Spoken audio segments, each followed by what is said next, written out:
Hey everybody, my name is Marcus, and in this video I'll show you a simple way how you can send employee surveys in Gusto. So let's start. The first thing you want to do is just be in Gusto, and then you're gonna see Team Insight. Let's click on that, and here you're gonna see the surveys here.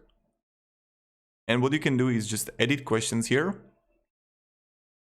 Select your topics and questions, teamwork. We can click that. Management, autonomy and ownership that you can edit, recognition and performance, learning and growth. And this is how you do it. So update survey, and here I get to see, like, for example, for November, people can simply choose and they're going to get the email with it. Now October, as we can see, this is what was said from employees.